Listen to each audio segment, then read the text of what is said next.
Mukwano gwange gwe eyeekuumira ku Yugi Updates nkutegeeza nti nno nkulisa yonna yonna gy'obadde okola ky'amaanyi nnyo yonna gy'osinzira okuba ng'otuwuliriza. Gwe mukwano gwange eyeekuumira ku Yugi Updates TV. Bw'ate nakuba ng'osubscribinga muganda wange nkubiriza genda mu maaso osubscribingeko ku eno channel gwe mukwano gwange eyeekuumira ku Yugi Updates TV.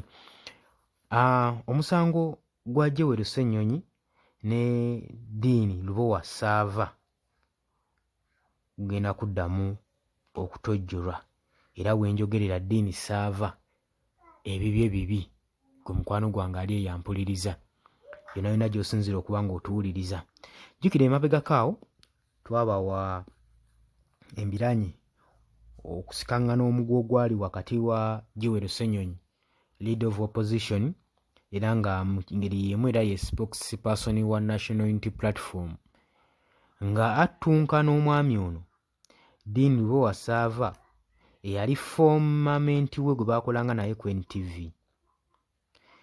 nga Ssaava akyuzinga Joel Ssenyonyi okubanga yalya 1.7 biliyoni era n'avaayo n'agamba nti ayina bu audio vidiyo n'obutambi n'amaloboozi agalaga nti nga galambika bulungi nnyo omwami ono Joel Ssenyonyi the Leader of Opposition nga yeezibika omusimbi guno ng'akyali chairperson w'ekitongole ekya Konsesa ng'omukwano gwange ampuliriza wotyo omwami ono Dean Ssaava we yagamba. Bize bitambulira ku social media nga naffe tulinze oluvannyuma lwa Joel Ssenyonyi bagamba nti okayemba mukakasa nti mulina obujulizi mubujjeeyo tulinze audio na video ze mwagamba ze mulina.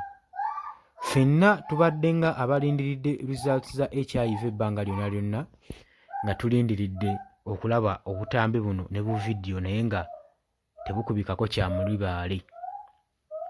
Kaakati twebuuza nsonga ki eri emabega wa kino?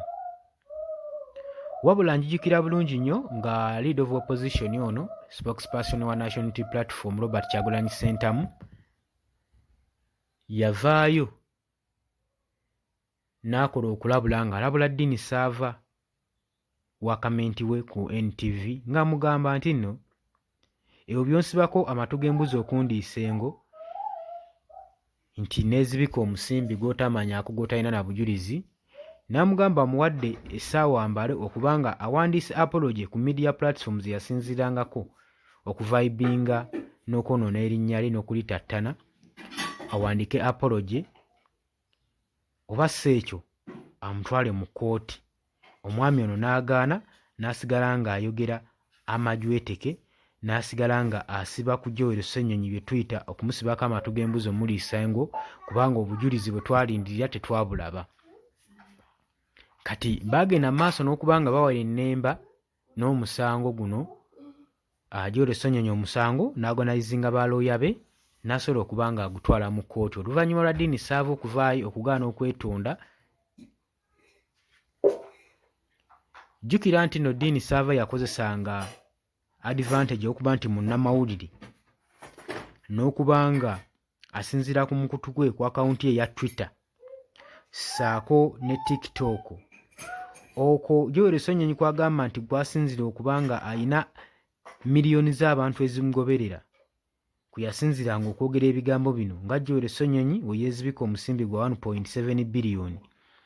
Joel Ssenyonyi n'agamba bagezangako nnyo okuba nga bajjayo figa gye baagala entuufu baasookera ku 1.3 ne baddako ku 1.4 kati ne bamaliriza nga bagamba 1.7 nga baagala omusimbi guno gumaakinge ne ssente zino ez'aba 4 commissioners ze beezibika. Ne bakugamba bagenda kuleeta vidiyo n'obutambi ne tulinda obutambi ne tutabulaba ng'asinziira ku TikTok okutattana erinnya lyange n'okwonoona ekitiibwa kyange nga the Leader of Opposition ng'agamba mu biseera biri we nali nkyali chairman w'ekibiina kya Konsesa we neezibikira guno omusimbi era agala Dean Ssaava aveeyo abitebye mu kkooti alage obujulizi nga we yeezibika omusimbi guno. Joel Ssenyonyi ng'asinziira ku balooya be abakulembeddwamu George Musisi ono wa Press Advocates ebasinzidde omusango guno ogukubamu amaanyi n'ogutwala mu kkooti Dean Sava asooka ajja abalambike bulungi abalage engeri Joel Ssenyonyi the leader of opposition mu biseera biri ng'akyali memba wa Concession biseera biri ng'akyakulira ekibiina kya Concession nga chairman waakyo chairperson waakyo ng'ayagala kumanya ng'ayagala amanye butya bwe yakumpanyaamu ssente ezo na butya bwe yatwalamu ssente ezo gwe mukwano gwange ali eyo ampuliriza eyeekumira ku Yugi Updates TV. Registrator yamaze dda okwaloketinga fayiro yaabwe mu Justice Musa Sekaana ono nno nga yakulira Civil Divisions of the High Court era yagenda okuba nga weenemba n'ebbato yaabwe eri wakati wa Joel Ssenyonyi ne Dean Sava. Kati Joel Ssenyonyi yazuukuse omusango ne gwongerwayo mu High Court ng'ayagala Dean Sava abitebye aleete ne banne. Dean Sava naye yamaze dda okuorganizinga ttiimu ye ekuliddwamu nga alaka agenda okuba nga bakuŋŋaanya obujulizi obugenda okuba nga bukuba Joel Ssenyonyi n'omu exposinga mu public mu bantu nga we yakukumpanya omusimbi ogwa biliyoni 1.7 ng'akyali chairperson w'ekibiina kya Concession. Bw'atyo waavuddeyo agambye njagala babitebera wenjogerera bino nga birungi si birungi eby'omwana mulenzi Dean Sava okubanga kati atunula nkwangali ng'embwa esudde ekyuma.